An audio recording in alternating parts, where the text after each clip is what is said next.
जय श्री कृष्णा दोस्तों, आप सभी श्रोताओं का दिन शुभ और मंगलमय हो। इस मंगल कामना के साथ चलिए आज की इस कथा को शुरू करते हैं और आप लोग बड़ी ही श्रद्धा और प्रसन्नचित मन से इस कथा को पूरा अवश्य सुनिए। अब आइए श्रवण करते हैं पूर्णिमा और अमावस्या की कथा, जिसे सुनने मात्र से सभी देवी देवताओं की कृपा प्राप्त होती है। एक राज्य में एक राजा और एक रानी रहते थे, जिनकी 4 संतानें थी, 2 लड़के और 2 लड़की। एक लड़की का नाम पूर्णिमा और दूसरी लड़की का नाम अमावस्या था। पूर्णिमा घर के कामों में निपुण थी और घर का पूरा काम करती थी और भगवान की पूजा अर्चना भी किया करती थी। इसके अतिरिक्त वो गौ माता की सेवा भी किया करती थी। और उसकी दूसरी बहन अमावस्या ना तो घर का कोई काम करती थी और ना ही भगवान की पूजा अर्चना करती थी और ना ही गौ माता की सेवा करती थी। पूर्णिमा सर्व सुगुण संपन्न थी, फिर भी राजा और रानी अपने दोनों बेटों तथा पुत्री अमावस्या को ही प्यार किया करते थे और वह पूर्णिमा से प्यार नहीं करते थे, उसके साथ भेदभाव करते थे। राजा के चारों पुत्र और पुत्री धीरे धीरे बड़े हो रहे थे। जब वे बड़े हो गए तो राजा ने अपने दोनों पुत्रों का विवाह योग्य कन्याओं के साथ कर दिया। इसके बाद रानी ने राजा से कहा कि अब दोनों पुत्रियां विवाह के योग्य हो गई हैं और इन दोनों का विवाह भी करा दो, लेकिन पुत्री अमावस्या का विवाह किसी बड़े खानदान में करना और पूर्णिमा का विवाह किसी गरीब परिवार में करना, क्योंकि पूर्णिमा को केवल भगवान की पूजा पाठ करना ही पसंद है और गाय की सेवा करना पसंद है। अब रानी ने राजा को दोनों पुत्रियों का रिश्ता तय करने के लिए भेज दिया। राजा ने अपने पड़ोसी राज्य में जाकर वहां के राजा के पुत्र से अमावस्या का रिश्ता तय कर दिया और वहीं पास के गांव में जाकर एक गरीब परिवार के लड़के से पुत्री पूर्णिमा का रिश्ता तय कर दिया। ये सारी बात जानकर राजा ने अपनी रानी से बताया तो रानी यह सोचने लगी कि अब देखते हैं कि भगवान इसकी मदद कैसे करते हैं। यह बहुत ही पूजा पाठ करती है और भगवान में मगन रहती है। पूर्णिमा का भाई और उसकी भाभी पूर्णिमा से बहुत प्यार करते हैं, क्योंकि पूर्णिमा उनके घर के कामों में उसका साथ देती है और कामों में उनका हाथ बटाती है, और यही उनकी दूसरी बहन अमावस्या उन पर अपना रोब जमाती है और घर का कोई कार्य नहीं करती। कुछ समय बीत जाने के बाद दोनों पुत्रियों का विवाह हो जाता है। राजा और रानी विवाह के बाद अपनी दोनों पुत्रियों को विदाई देते हैं। विदाई देते समय राजा और रानी पुत्री अमावस्या को बहुत सारा धन और दौलत देकर विदा करते हैं और पूर्णिमा को कुछ भी नहीं देते, खाली हाथ अपने घर से विदा करते हैं। इसके बाद दोनों बहनें अपने अपने ससुराल को चली जाती हैं। कुछ दिन बीत जाते हैं और एक दिन अमावस्या अपने घर पर शिव जी की कथा रखती है, जिसमें वह सभी गांव वालों को निमंत्रण देती है और अपनी बहन पूर्णिमा को नहीं बुलाती। जब गांव की सभी औरतें अमावस्या के यहाँ जाती हैं और यह दृश्य देख पूर्णिमा अपने घर के दरवाजे के बाहर बैठकर देख रही होती है, तब वहां से गुजर रही औरतें पूर्णिमा से कहती हैं कि तुम्हारी बहन के यहाँ शिव जी की कथा रखी है, क्या तुम नहीं चलोगी? पूर्णिमा ने कहा, मुझे निमंत्रण नहीं आया है, मैं नहीं जा सकती। सभी गांव की औरतों ने पूर्णिमा से कहा, बुलावा नहीं तो क्या हुआ, भगवान शिव की कथा है, तुम हमारे साथ चलो। गांव की सभी औरतों की बात मानकर पूर्णिमा भी उनके साथ भगवान शिव की कथा में अमावस्या के घर चली जाती है। जब अमावस्या की नजर पूर्णिमा पर पड़ती है तो वह कहती है कि तुम यहाँ कैसे चली आई? मैंने तो तुम्हें बुलाया नहीं था। खैर कोई बात नहीं, अब तुम आ ही गई हो तो चुपचाप बैठी रहना। और यह कहते हुए अमावस्या ने पूर्णिमा की गरीबी का भी मजाक उड़ाया। पूर्णिमा की आंखों में आंसू आ गई और रोते रोते मन ही मन पूर्णिमा भगवान शिव से विनती करती है, हे भगवान, क्या पूजा पाठ करना गलत है? गौ माता की सेवा करना गलत है? आखिर मेरी गलती क्या है? आप मुझ पर अपनी कृपा दृष्टि बनाएंगे? आप मुझ पर अपनी कृपा दृष्टि कब बनाएंगे? पूर्णिमा बार बार भगवान शिव से यही कहती रहती। इतने में शिव कथा पूरी हो जाती है और अमावस्या भगवान का प्रसाद बांटने लगती है। वह सभी लोगों को प्रसाद देती है, लेकिन पूर्णिमा को वह प्रसाद नहीं देती। पूर्णिमा बिना प्रसाद के ही अपने घर लौट जाती है। रास्ते में वह यह सोचते हुए चली जाती है कि यदि बच्चे उस कथा का प्रसाद मांगेंगे तो वह उन्हें क्या जवाब देगी। उसने सोचा था कि वह अपने मायके, अपने भाई और भाभी के यहाँ जाएगी और वहां से जाते हुए बच्चों के लिए कुछ लेकर जाएगी। ऐसा सोचते हुए वह अपने घर वापस लौट आई। घर वापस लौट कर आने के बाद वह अपने पति और बच्चों से कहती है कि वह अपने मायके जा रही है। पति ने कहा ठीक है, और कुछ समय के बाद पूर्णिमा अपने मायके के लिए रवाना हो गई। चलते चलते रास्ते में एक चबूतरा आया जिस पर तुलसी माता का पौधा लगा था। उस चबूतरे पर एक बूढ़ी अम्मा बैठी हुई थी। वह कोई और नहीं, साक्षात लक्ष्मी माँ थी। उस बूढ़ी माता ने पूर्णिमा से कहा, बेटी तुम कौन हो और कहाँ जा रही हो। पूर्णिमा अपना परिचय देती है। परिचय देने के बाद बूढ़ी औरत ने पूर्णिमा से कहा कि यहाँ तुलसी का पौधा सूख रहा है, इसमें थोड़ा सा पानी डाल दो और इस चबूतरे की साफ सफाई कर दो, जिससे मुझे थोड़ी ठंडक मिलेगी। पूर्णिमा ने कहा ठीक है माँ, मैं तुलसी में पानी डाल देती हूँ और यहाँ की सफाई भी कर देती हूँ। पूर्णिमा ने साफ सफाई करने के बाद बूढ़ी अम्मा को भी नहला दिया और बूढ़ी अम्मा की भी सेवा की।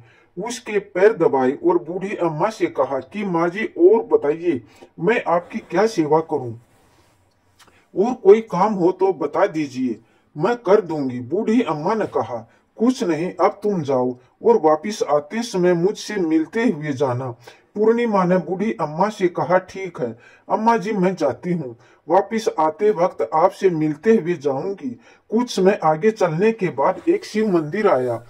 वहां पर एक बूढ़े बाबा मिले जो मंदिर के बाहर बैठे हुए थे। वह कोई और नहीं, साक्षात भोलेनाथ थे। उन्होंने पूर्णिमा से कहा कि कहाँ जा रही हो बेटी, तुम कौन हो। तब पूर्णिमा ने अपना परिचय दिया। फिर उस बूढ़े बाबा ने पूर्णिमा से कहा इस चबूतरे की और इस मंदिर की सफाई कर दो। तब पूर्णिमा ने मंदिर की और चबूतरे की साफ सफाई कर दी और वहां पर पूजा पाठ अर्चना भी की। और साफ सफाई पूजा अर्चना करने के बाद उन्होंने बूढ़े बाबा को नहला भी दिया और उनसे कहा कि बाबा और कोई काम हो तो बताइए। तब बूढ़े बाबा ने कहा नहीं बेटी, अब तुम जाओ और वापस आते वक्त मुझसे मिलते हुए जाना। पूर्णिमा ने कहा ठीक है बाबा, मैं जाती हूँ, वापस आते हुए आपसे मिलती हूँ। आगे चलते चलते कुछ दूरी पर चलने के बाद पूर्णिमा को एक काली जी का मंदिर दिखा। वहां भी एक बूढ़ी अम्मा चबूतरे पर बैठी हुई थी। उस बूढ़ी औरत ने पूर्णिमा से कहा कि बेटी तुम कौन हो और कहाँ जा रही हो। तब पूर्णिमा ने उस बूढ़ी औरत को भी अपना परिचय दिया और बूढ़ी औरत ने पूर्णिमा से कहा कि यहाँ पर सभी पूजा पाठ करने के लिए आते हैं, लेकिन मंदिर की सफाई करने के लिए कोई नहीं आता, इसलिए तुम मंदिर की और चबूतरे की सफाई कर दो। पूर्णिमा ने कहा ठीक है माताजी, और पूर्णिमा मंदिर की और चबूतरे की साफ सफाई कर देती है और पूजा पाठ भी करती है और माताजी का श्रृंगार भी कर देती है और उस बूढ़ी अम्मा को नहला देती है और बूढ़ी अम्मा के पैर दबाती है और कहती है कि सभी काम हो गए माँ जी, और कोई काम हो तो बताइए। बूढ़ी अम्मा कहती है कि नहीं बेटी, अब तुम जाओ, लेकिन वापिस आते वक्त मुझसे मिलते हुए जाना।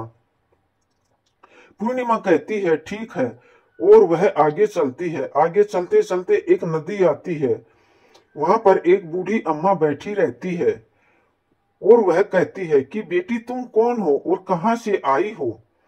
उसे भी पूर्णिमा अपना परिचय देती है। बूढ़ी औरत पूर्णिमा से कहती है कि नदी पर स्नान करने तो यहाँ सब आते हैं, लेकिन यहाँ की साफ सफाई कोई नहीं करता, इसलिए तुम किनारे पर साफ सफाई कर दो। पूर्णिमा कहती है ठीक है माँ जी, और वहां की साफ सफाई कर देती है और उस बूढ़ी अम्मा के पैर दबाती है और कहती है माँ जी और कोई काम हो तो बताइए। बूढ़ी औरत कहती है कि कुछ नहीं बेटी, तुम जाओ, लेकिन वापिस आते वक्त मुझसे मिलते हुए जाना।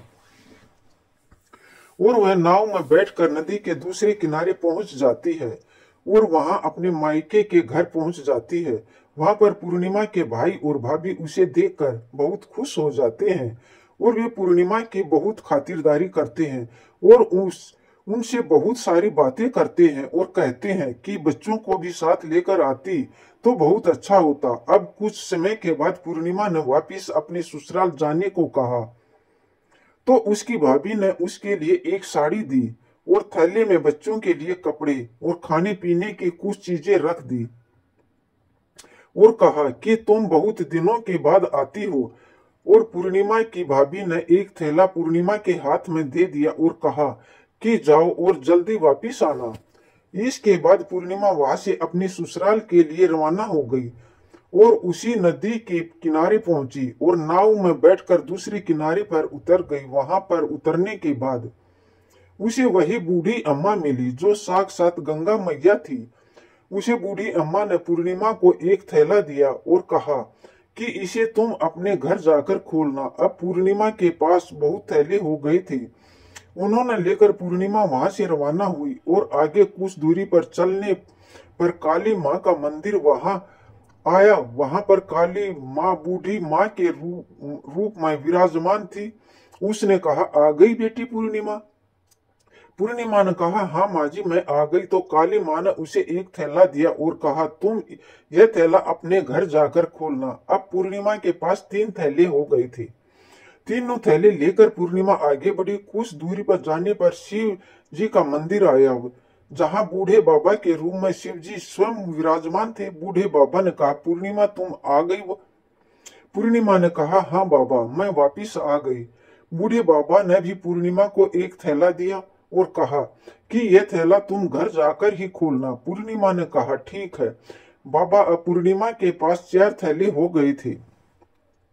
अब पूर्णिमा 4 थैले अब कैसे ले जाती। उसने एक पुरानी साड़ी निकाली और उन सभी थैलों को एक गट्ठा बना लिया और सिर पर रखकर वहां से रवाना हो गई। कुछ दूरी जाने के बाद उसे तुलसी माँ बूढ़ी औरत के रूप में मिलती है और कहती है, पूर्णिमा तुम आ गई। पूर्णिमा कहती है, हाँ माँ जी मैं आ गई। वह बूढ़ी औरत भी उसे एक थैला देती है और कहती है कि यह थैला तुम अपने घर जाकर ही खोलना। पूर्णिमा कहती है, ठीक है माँ जी। पूर्णिमा के पास 5 थैले हो गई। पूर्णिमा वहां से रवाना हो गई तो वापिस अपने घर पहुंच गई। पूर्णिमा ने बच्चों को नीचे रखा और सबसे पहले अपने मायके का थैला खोल कर दिखाने लगी। उसमें बच्चों के लिए अच्छे अच्छे कपड़े और खाने पीने की चीजें थी और उसमें कुछ गहने भी थे। पूर्णिमा ने कपड़े अपने बच्चों को दे दिए और खाने पीने की चीजें भी बच्चों को दे दी। बच्चे ये सब पाकर बहुत खुश थे। अब पूर्णिमा ने दूसरा थैला खोला जो उसे गंगा मैया ने दिया था। उसमें ढेर सारे हीरे जवाहरात सोना चांदी आदि था। इसके बाद पूर्णिमा ने तीसरा थैला खोला जो कि काली माँ ने दिया था। उसमें बहुत सारा सोना श्रृंगार का सामान भरा हुआ था। इसके बाद पूर्णिमा ने चौथा थैला खोला जो उसे भगवान शिव ने दिया था।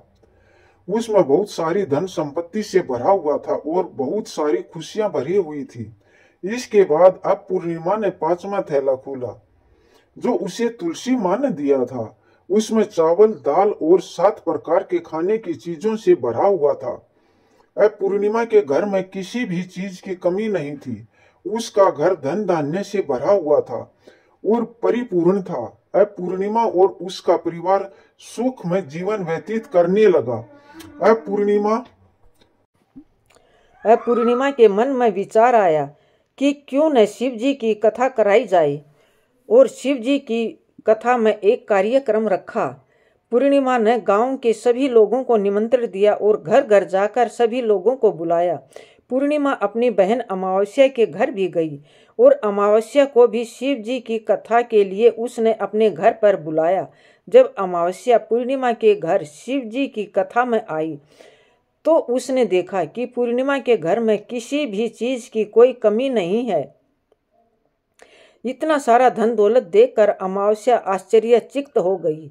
उसने पूर्णिमा से कहा कि तुम्हारे घर में इतने धन और दौलत कहाँ से आई। पूर्णिमा ने कहा, देखो बहन, तुमने शिव जी की कथा में मुझे नहीं बुलाया था, फिर भी मैं चली आई और तुमने मुझे प्रसाद तक नहीं दिया और मेरी गरीबी का मजाक भी उड़ाया। उसके बाद मैं अपने घर आई और घर आते हुए मन ही मन सोच रही थी कि अपने मायके जाऊंगी और मैं अपने मायके चली गई और जो कुछ घटना इस बीच हुई वह सभी घटना अपनी बहन अमावस्या को बताती है। तो अमावस्या कहती है कि तुम भी मुझे प्रसाद मत दो और मुझे डांट लो, लेकिन पूर्णिमा ने कहा कि यह तो भगवान का प्रसाद है, मैं तो सबको दूंगी और तुम्हें भी दूंगी। फिर भी अमावस्या ने प्रसाद नहीं लिया और वह सीधे अपने घर चली गई। घर जाकर अपने बच्चों से कहकर वह अपने मायके जाने के लिए तैयार हो गई और मायके के लिए निकल गई। उसे भी रास्ते में चलते चलते तुलसी माँ मिली, जो चबूतरे पर बूढ़ी अम्मा के रूप में बैठी हुई थी। बूढ़ी माँ ने अमावस्या से कहा कि बेटी कौन हो तुम और कहाँ जा रही हो? अमावस्या ने अपना परिचय दिया। बूढ़ी माँ ने कहा, बेटी यह तुलसी का पौधा सूख रहा है, इसमें थोड़ा सा पानी डाल दो और इस चबूतरे की साफ सफाई कर दो। इस पर अमावस्या ने कहा, बुढ़िया तुझे दिखाई नहीं दे रहा, मैं इतनी महंगी साड़ी पहन रखी है, यह गंदी हो जाएगी। ऐसा कहकर वह वहां से आगे चली गई। आगे जाने पर उसने भगवान शिव मिले, जिन्होंने भी उन्हें ऐसा ही कहा। उसके बाद आगे जाने पर काली माँ मिली, जिसने भी उसने यही सारी बातें कही। आगे जाने पर उसे गंगा माँ मिली, जिसे भी उसने यही सब कहा और आगे चली गई। इसके बाद अमावस्या जब नाव पर बैठने लगी तो उस नाव में फूलों की जगह कांटे भरे थे, जो उसके पैरों में चुभ रहे थे। किनारे पर उतर कर वह अपने मायके चली गई।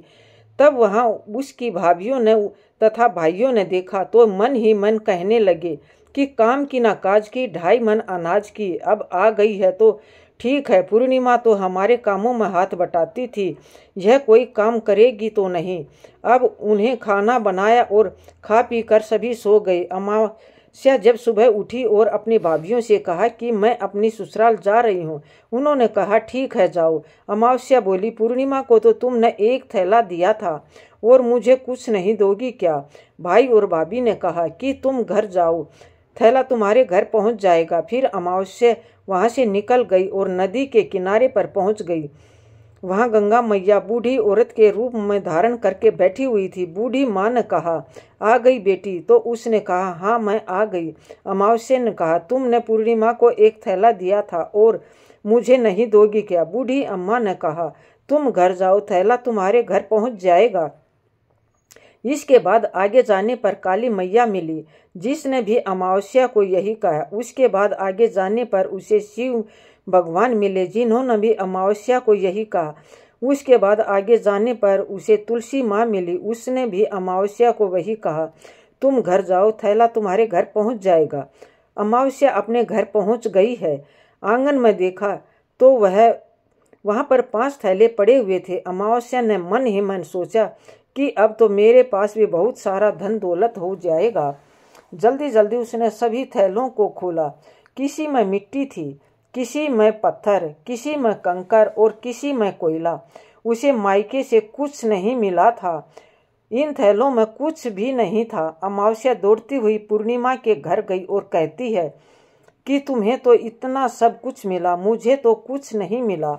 आखिर क्यों? तो पूर्णिमा कहती है कि जब मैं अपने मायके जाती हूँ तो अपनी भाभियों के साथ उनके कामों में हाथ बटाती हूँ, उनके साथ मिलकर काम करती हूँ, लेकिन तुम ऐसा कुछ नहीं करती, उनकी इज्जत भी नहीं करती, इसलिए वहाँ तुम्हें भला क्या देंगे। इसके बाद तुम्हें गंगा मैया को ठुकरा दिया और काली माँ को भी ठुकरा दिया और भगवान शिव को भी तुमने ठुकरा दिया, इसलिए उन्होंने भी तुम्हें कुछ नहीं दिया। अमावस्या कहती है कि बहन तुम मुझे माफ़ कर दो, मैंने तुम पर हमेशा अत्याचार किया है, मुझे कुछ नहीं मिला तो कोई बात नहीं, मैं भगवान की भक्ति करूंगी और सब कुछ प्राप्त कर लूंगी, मुझे इन सब चीज़ों का रहस्य बताओ।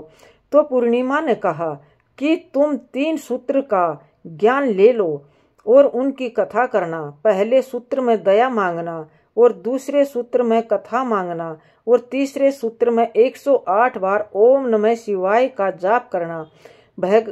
बहन भगवान ने यह सूत्र दिए हैं, इनको अपने हृदय में बसा लेना। मैंने भी यही 3 सूत्र अपने जीवन में अपनाए थे और सच्चे मन से भगवान की भक्ति पूजा पाठ की थी, फिर भगवान ने मुझे यह सब कुछ दिया और तुम्हारे पास जो कुछ भी था वह खत्म हो गया।